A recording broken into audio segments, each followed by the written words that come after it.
Well, another beautiful day to start here across the region. This is looking east from Richford toward Jay Peak country.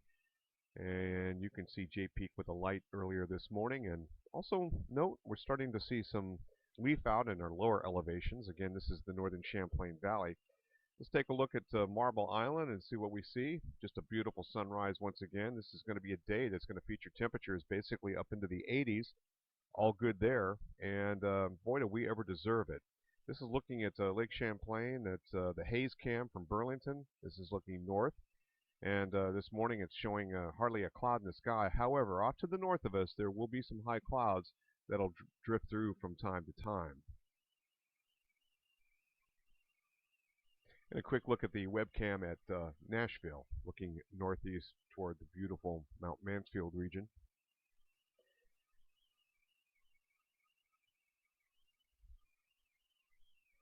So we're seeing these gorgeous, beautiful days with very low humidity, very high fire danger, but general greening up just from the natural leftovers of the snowmelt, and really not a lot of precipitation over the course of the last couple of months. We are very much in deficit. We're not drought conditions, but if we were to stay this way for another couple of weeks, we would definitely be in drought conditions.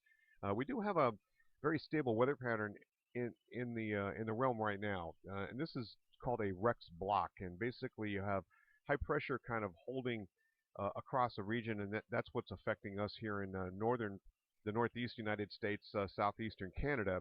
And off to the south of us, we have an area of low pressure, and this is a subtropical low.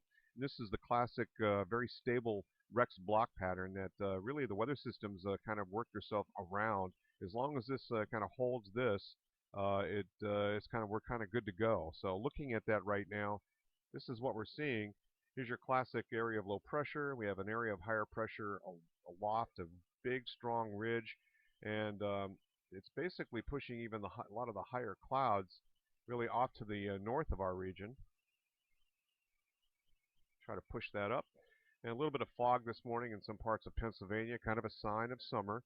And you can see this big area of moisture kind of working its way far to the north and coming back over the top of the ridge and then coming back with a little bit of high clouds occasionally moving on through. But those high clouds are not really going to mar very much, and we should see a ton of sunshine. In fact, really right into Friday. So just a few passing high clouds, and that's going to be about it. Now, dry conditions, high fire danger, etc., etc. We're going to continue that mode really right into the weekend, and there is a ban on any burning in the state of Vermont through May 19th. So keep that in mind. The other thing is that water temperatures are extremely cold. So here are the water temperatures on Lake Champlain at the USGS gauge in Burlington, 44 degrees. That King Street Ferry Dock measurement yesterday morning at 44 degrees as well. But check this out. Colchester Reef, 40 degrees and 37 at Diamond Island. That's in the southern part of Lake Champlain. So, yeah, early in the boating season, those water temperatures are extremely cold, very life-threatening if you were to fall in. And it wouldn't be very long for the body to succumb to hypothermia. Of course, you can't swim when that starts to take place, so it's very, very dangerous. I'm sure the U.S. Coast Guard at Burlington there is on almost high alert for any kind of business there. So they recommend having cold water protective gear if you're going to go out. Maybe just not a good idea to go out in the middle of the lake. Stay near shore if you're going to be doing it. That's it from here. Roger Hill, Wuthering Heights.